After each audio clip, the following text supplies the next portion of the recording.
போதைப் பொருட்களற்ற சமூகத்தை உருவாக்க அடியெடுத்து வைப்போம். Be a part of the movement for a drug-free society. Essendon Marathon. Register now. GT Holidays, South India's #1 travel brand. You know you are special when you're with GT Holidays. Nakkheeran நேயர்களுக்கு வணக்கம். மத்திய budget 2025ஆம் ஆண்டுக்கான budget இன்னைக்கு பார்லிமெண்ட்ல தாக்கல் பண்ணியிருக்காங்க. நாடு முழுக்க இருந்த எதிர்பார்ப்புகளுக்கு மத்தியில் இன்னைக்கு இந்த பட்ஜெட் மத்திய நிதியமைச்சர் நிர்மலா சீதாராமன் தாக்கல் பண்ணியிருக்காங்க. இந்த பட்ஜெட் மீது இருந்த எதிர்பார்ப்புகளை பூர்த்தி பண்ணியிருக்கா இல்லை ஏமாற்றத்தை அளிச்சிருக்கா இப்படின்ற கேள்வி இப்போ இந்தியா முழுக்க எழுந்திருக்கு. இந்த கேள்விக்கு பதிலளிக்க இன்னைக்கு அணைஞ்சிருக்காரு இந்திய தொழிலாளர் கூட்டமைப்பின் தலைவர் திரு ரகுநாதன் அவர்கள். அவரை வரவேற்கலாம். சார் வணக்கம். வணக்கம். உங்க நேரத்துக்கு ரொம்ப நன்றி. இன்னைக்கு பரபரப்பான நாளை பார்த்துட்டு இருக்கோம் நம்ம இந்தியா முழுக்கவே. ஸோ இந்த பட்ஜெட் நீங்க என்ன எதிர்பார்த்தீங்க, என்ன கொடுத்துருக்கு, யாருக்கானது இந்த பட்ஜெட், உங்களோட முதல் கட்ட பார்வை என்ன சார்? இது ஒரு மிக்சட் ஃபீலிங் தான் இருக்கு அழகு. அதாவது ஒரு புறத்துல இந்த மொத்த பட்ஜெட்ல அனைவராலுமே பார்க்கப்படக்கூடிய ஒரு அம்சம் 7 லட்சத்திலிருந்து 12 லட்சம் சம்பாதிப்பவர்களுக்கு வருமான வரியிலிருந்து விலக்கம்னு கொடுத்ததுதான். இது எல்லாருக்குமே ஒரு சந்தோஷம் தானே. இந்த பிராக்கெட்ல இருக்கிறவங்க, அதாவது 7 லட்சத்திற்கு மேல் சம்பாதிப்பவர்கள், 12 லட்சம் வரை சம்பாதிக்கக்கூடியவர்கள், இதனால் மேக்சிமம் ஒரு 80,000 ரூபாய் வரை சேமிக்கலாம் அப்படின்ற ஒரு செய்தி நிச்சயமாக பாராட்டப்படுது. ஆனால் எதற்காக இதை செய்கிறோம் அப்படின்றத பார்க்கணும். இன்றைக்கு இந்தியாவிலே 2வது குவார்டரினுடைய ஜிடி 5.4% இது உள்ளது. போன ஆண்டு 7% இருக்கும் என்ற ஜிடிபி இந்த ஆண்டு கிட்டத்தட்ட 6.2 உயரப்போகிறது என்று எல்லாரும் சொல்லிக்கிட்டு இருக்கோம். டிமாண்ட் இல்ல பத்தி பேசிக்கிட்டு இருக்கிறோம். அப்போ ஒரு குறிப்பிட்ட ஒரு சில நபர்கள் கையில் 80,000 ரூபாய் மட்டும் சென்றடைந்து எந்த அளவுக்கு ஒரு டிமாண்டை நம்ம கிரியேட் பண்ண முடியும்ன்றத யோசிக்க வேண்டியிருக்கு. தரவுகளை எடுத்து பார்க்கும் பொழுது, அதாவது வருமான வரி நம்ம செலுத்தும் போது 2 வகை இருக்கு. ஓல்டு மெத்தட், நியூ மெத்தட் இருக்கு. இதுல 7 லட்சத்திலிருந்து 12 லட்சத்துக்கு உள்ள புது வரி முறையில செலுத்தி கொண்டு இருப்பவர்கள் எண்ணிக்கை தோராயமாக ஒரு 1 கோடி பேர் இருக்கலாம். 140 கோடி இருக்கக்கூடிய மக்கள் தொகையில் ஒரு 1 கோடி மக்களுக்கு ஒரு 80,000 ரூபாய் வரை கையில் சென்றடையுதுன்னா இது எப்படி ஒரு டிமாண்ட் உருவாக்க போகுதுன்னு பார்க்கணும். அப்போ பாக்கி இருக்கிற, அதாவது 7 லட்சத்திற்கு கீழ் வரைக்கும் வாங்கிக்கிட்டு இருந்த கிட்டத்தட்ட 74% மக்களுக்கு எந்த விதமான இம்பாக்டுமே இந்த பட்ஜெட்ல இல்லதான் கவலையா இருக்கு. ஒரு சாராருக்கு கெயின் இருக்கு, பெரும்பகுதியினருக்கு எந்த கெயினும் இல்லை. அவர்கள் உண்மையிலேயே கஷ்டப்பட்டு கொண்டீர்கள். கையில் பணம் இல்லாததால் வாங்காமல் இருப்பவர்கள், அன்றாட தேவையை பூர்த்தி செய்யாமல் இருப்பவர்கள், தனிப்பட்ட நபர் வாங்கி கொண்டிருப்பவர்கள், கிரெடிட் கார்டு கடன் வாங்கி கொண்டிருப்பவர்கள், மாதம் ஓட்டுவதற்கு துண்டு விழும் பட்ஜெட்டிலே வாழ்நாளை கடத்தி கொண்டிருப்பவர்கள், அவர்களது துயரை இந்த பட்ஜெட் துடைக்கவில்லை என்பது நிதர்சனமான உண்மை. அப்படி இம்பாக்டே கிடையாதுன்னா இம்பாக்ட் இருக்கும், ஆனால் அது ஒரு சிறிய பகுதியாகத்தான் இருக்கும்.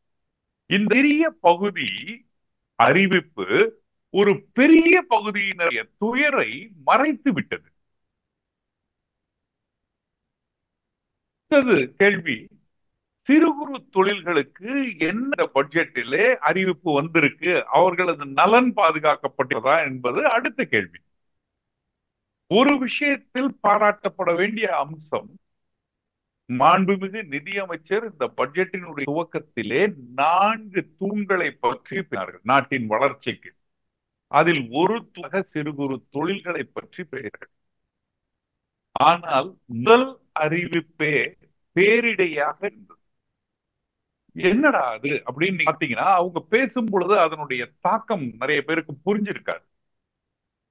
டாக்குமெண்ட் வந்ததுக்கு அப்புறம் அதை அனெக்ஷரை பார்க்கும் பொழுதுதான் இதனுடைய தாக்கம் அளவுக்கு ஒரு குறு தொழில் புரிபவர்கள் வாழ்வாதாரத்தை மேல் பருவிடக்கூடிய அபாயம் என்றது புரியும்.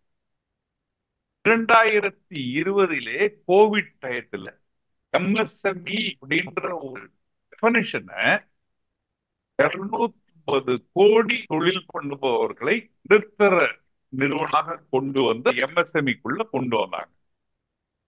அப்போ ஒரு எம்எஸ்எம்இ கிடைக்கக்கூடிய பலன்கள் பெரும்பாலுமே அந்த நிறுவனங்கள் ஏற்றுக்கொண்டிருக்கு.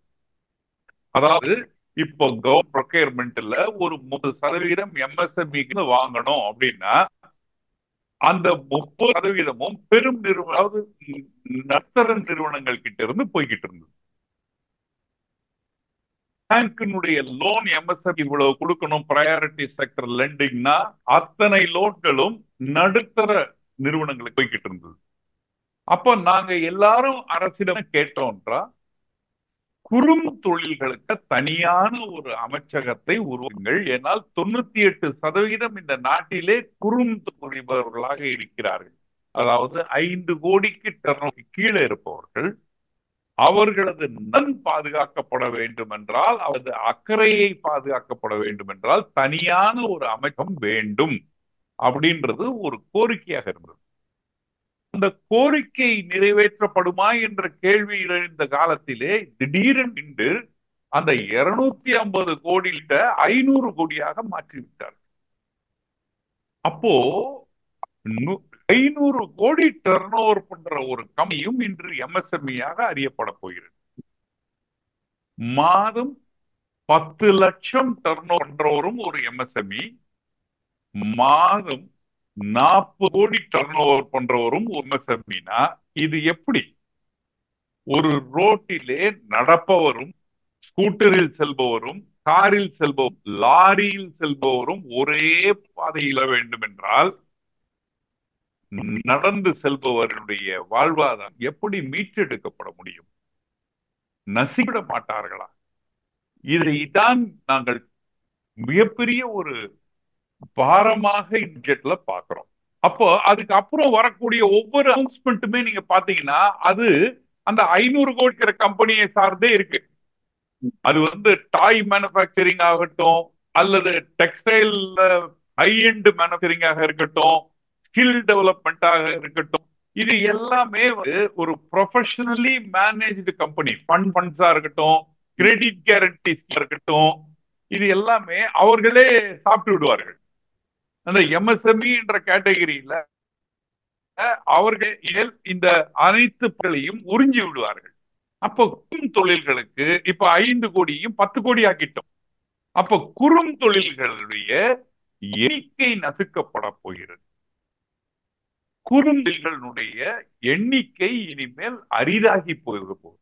அப்ப இந்த தொழில்கள் காப்பாற்றப்படவில்லை என்றால் வேலை இழப்பு, வேலை இன்மை, வேலை குறைப்பு இன்னும் அதிகமாகத்தான் போகும். நீங்க சொன்னது போல பாத்தீங்க அப்படின்னா இதுல ஈக்குவலான லெவல் பிளேயிங் ஃபீல்டு இல்லைன்றதான் புரிஞ்சுக்க முடியுது. ஏன்னா இந்த பட்ஜெட் தாக்கல் பண்றதுக்கு முன்னாடி என்ன எதிர்பார்ப்பு இருந்தது அப்படின்னா, இந்தியா முழுக்க பொருளாதார மந்தநிலை என்பது பெருசா போயிட்டு இருக்கு, விலைவாசி ஒரு பக்கம் அதிகமா போயிட்டு இருக்கு, வேலை வாய்ப்பு அந்த அளவுக்கு இப்ப இல்லாத பட்சத்துல இன்னைக்கு பெரிய பேசு பொருளை என்ன மாறி இருக்கு அப்படின்னா, அந்த தனி மனித வருமான உச்சவரம்பு. ஆண்டுக்கு 12 லட்சம் வருமானம் வாங்கினா கூட உங்களுக்கு வரி தேவையில்லை, அதாவது வரி கட்டணும், வரி தாக்கல் பண்ணணும், தாக்கல் பண்ணீங்க அப்படின்னா அந்த குறிப்பிட்ட ஸ்லாப்ல மட்டும் ரிபேட் பண்ணிடுவாங்க, ரீஃபண்ட் பண்ணிடுவாங்கன்னு சொல்றாங்க இல்லையா. இப்போ ஆண்டுக்கு 12 லட்சம் பார்த்தோம் அப்படின்னா மாதத்துக்கு 1 லட்சம் ரூபாய் வருமானம். இப்போ அந்த 1 லட்சம் ரூபாய் வருமானத்திற்கே வரி தேவைப்படாத பட்சத்தில் இப்போ இன்னொரு கேள்வி என்ன எழுந்திருக்கு அப்படின்னா, 1 லட்சம் வாங்குறவங்களாலேயே இன்ஃபிளேஷன்ல மீட் பண்ண முடியலையா, 1 லட்சம் வாங்குறவங்களாலேயே விலைவாசியை மீட் பண்ண முடியாம இருக்க போய் தான் வரியை மத்திய அரசு தள்ளுபடி பண்ணியிருக்காங்களா அப்படின்ற கேள்வி எழுந்திருக்கு. இதுல உங்களோட பார்வை என்ன சார்? நிதர்சனமான உண்மை. அதாவது 1 லட்சம் ரூபாய் சம்பளம் வாங்குவவர்களால் ஒரு 5000 ரூபாய் அரசுக்கு கொடுக்க முடியாது வரியாக அப்படின்றது எவ்வளவு கேவலமான ஒரு சிச்சுவேஷன். அப்போ 75% மக்கள் 50,000 கீழே வாங்கி கொண்டிருப்பவருடைய நிலைமை என்ன? விலைவாசியினுடைய கட்டுப்பாடு எங்க போய்கிட்டு இருக்கு? திடீர்னு பாக்குறோம் கோயம்புத்தூர் 2000 பேருக்கு வேலை போகுது. நாளைக்கு ஆர்டிபிஷியல் இன்டெலிஜென்ஸ் வந்தால் எத்தனை பேருடைய வேலைகள் இழக்க போகிறாங்கன்னு தெரியல. அப்போ அத மாதிரி திடீரென்று வேலையை இழப்பவர்களுக்கு ஏதாவது நம்ம சலுகை காட்டணும்னு பாக்குறோம். இப்போ ஒண்ணுமே இல்ல அழகு. இந்த பட்ஜெட் எதிர்பார்த்தது என்னென்ன அப்படின்னு நீங்க பாத்தீங்கன்னா, நடுத்தர மக்கள் திடீரென்று ஒரு கஷ்டத்திலே தள்ளிவிடப்படக்கூடிய மக்களினுடைய வாழ்வாரம் மீட்டெடுக்கப்படுகிறதா? இவ்வளவுதானே கேள்வி. இப்ப எக்ஸ்போர்ட் பண்ணிக்கிட்டு இருக்காங்க, நல்லா பண்ணிக்கிட்டு இருக்காங்க. திடீர்னு ஒரு வார் வருது. அப்போ ஒரு மந்த நிலை உலக அளவுல வருது. இவங்களுக்கு ஆர்டர் குறையுது. ப்ரொடக்ஷன் கெப்பாசிட்டி 30% ஆகுது. அப்போ இவங்க ஆளை குறைக்க வேண்டி இருக்கு. கடன்ல இருந்து இவங்க கட்ட முடியாத சூழ்நிலை வருது. அப்போ அரசு இவர்களுக்கு ஏதாவது உதவி பண்ணுமாக்குறோம். அந்த உதவி எப்படி இருக்கலாம்?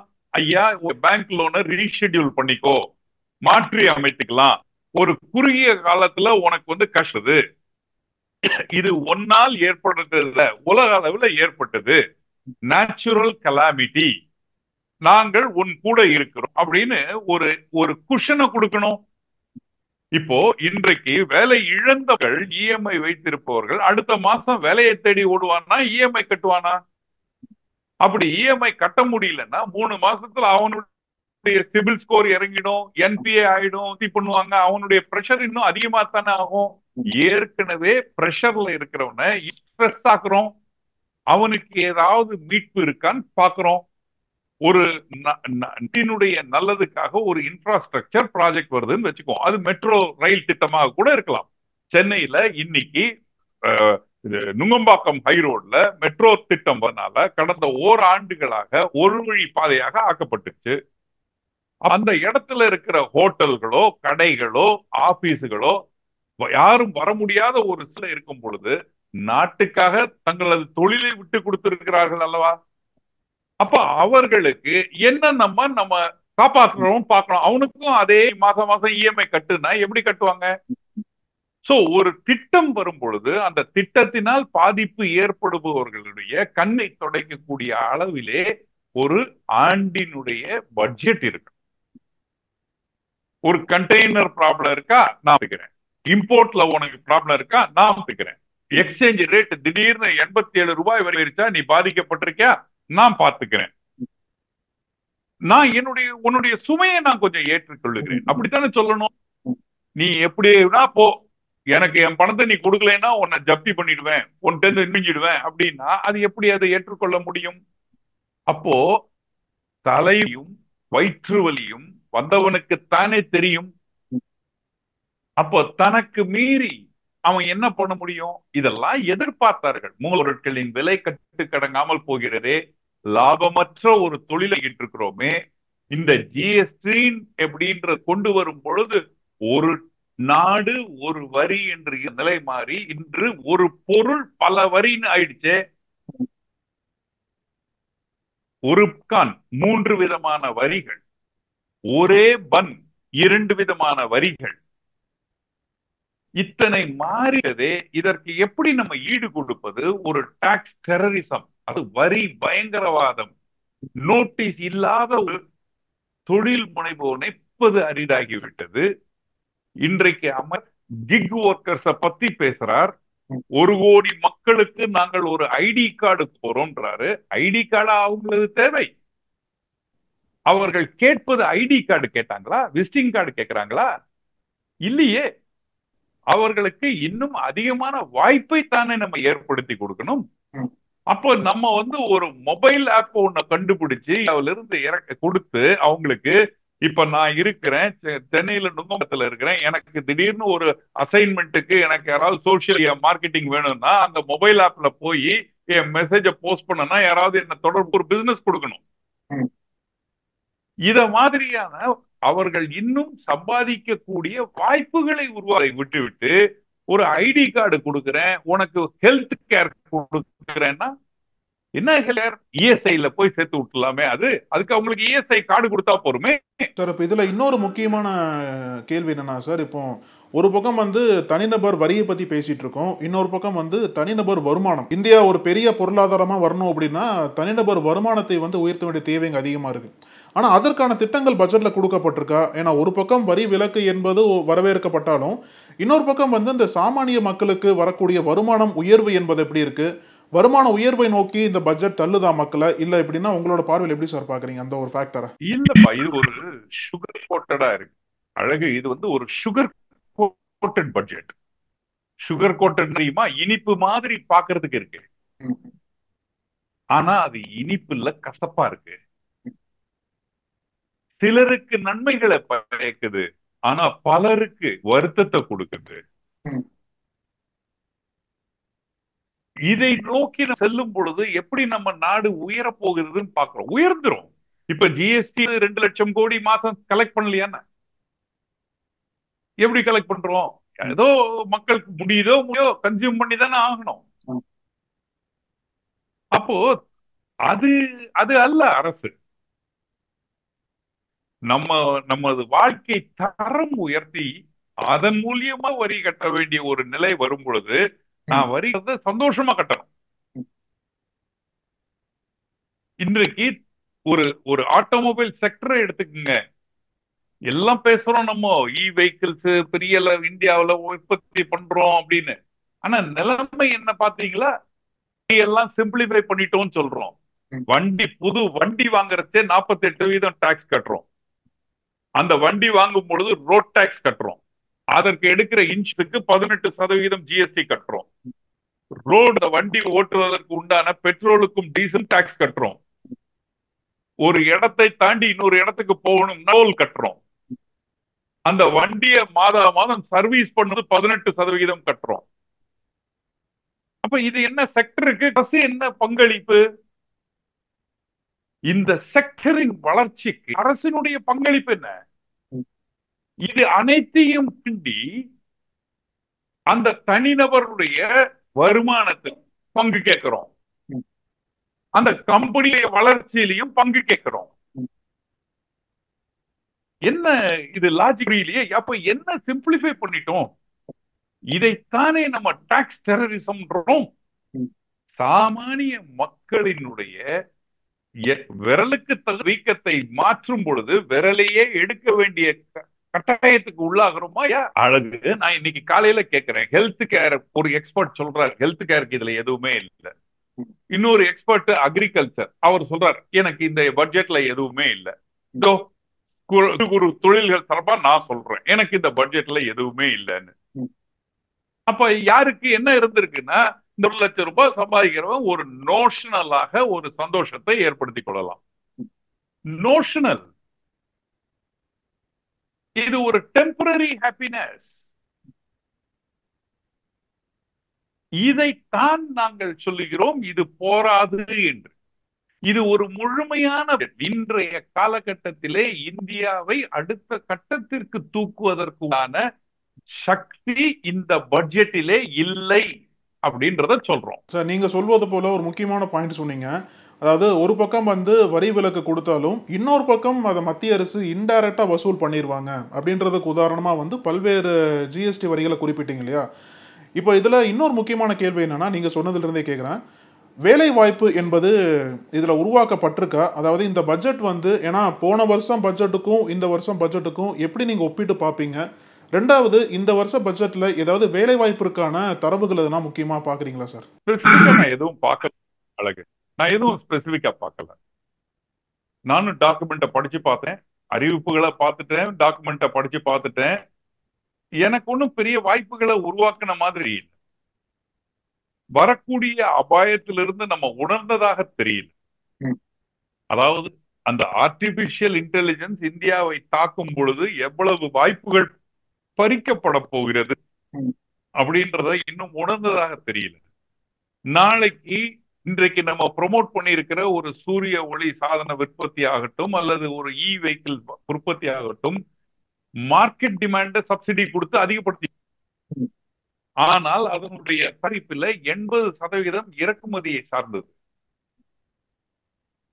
அப்போ நம்ம கொடுக்கிற சப்சிடி உபயோகப்படுத்தி ஒரு மார்க்கெட்டை கிரியேட் பண்ணி, ஆனால் அதனால் கிடைக்கக்கூடிய லாபத்தை இன்னொரு நாட்டுக்கு அமைச்சுக்கிட்டு இருக்கிறோம். இப்பதான் கண்ணை முழிச்சு நம்ம அந்த இ வெஹிக்கிள்ஸை உள்ளூர்லயே தயாரிக்கணும் நம்ம ஏதோ பண்ணிக்கிட்டு இருக்கிறோம். பேட்டரி தயாரிப்புக்கு நான் இங்க இதை கொடுக்குறேன், இந்த கொடுக்குறேன். அவனவன் சைலண்டா வேலை செஞ்சு ஒரு திடீர்னு ஒரு ஏஐ டெக்னாலஜியை லான்ச் பண்ணி டீப்ஸ்க ஓவர் நைட்டு 6 பில்லியன் மதிப்பு இழக்க வைக்கிறான் ஒரு பெரிய ஜெயண்ட் அமெரிக்கால. Silent, that is called silent revolution. ஆனா நம்ம என்ன 6 மாதத்திலே 8 மாதத்திலே நம்ம புது ஏஐ தொழில்நுட்பத்தை உருவாக்கி விடுவோம். அவங்களுக்கு எல்லாம் அட்வான்ஸா இன்ஃபர்மேஷன் கொடுக்குறோமா? சார், இப்போ சுருக்கமா ஒரு வார்த்தையில சொல்லணும் அப்படின்னா, இந்த பட்ஜெட்டுக்கான உங்க மதிப்பெண் என்ன? அவுட் ஆஃப் 10 எவ்வளவு மதிப்பெண் கொடுப்பீங்க இந்த பட்ஜெட்டுக்கு? சிலருக்கு 100 மதிப்பு இந்த மூலியமாக, பலருக்கு 20 தான் கொடுக்கலாம். ரொம்ப நன்றி சார், உங்களோட நேரத்துக்கும் கருத்துக்கும் ரொம்ப நன்றி சார். வணக்கம். தேங்க்யூ. நக்கீரன் டிவிக்கு சப்ஸ்கிரைப் செய்யுங்கள். உங்கள் ஆதரவே எங்கள் பலம். ஆசிரியர்களுக்கு நண்பனாகவும் மாணவர்களுக்கு ஆசானாகவும் திகழும் தேர்வு வழிகாட்டி. ஒவ்வொரு பாடத்திற்கும் அனுபவமிக்க ஆசிரியர்களின் துல்லியமான தெளிவான விடைகள்.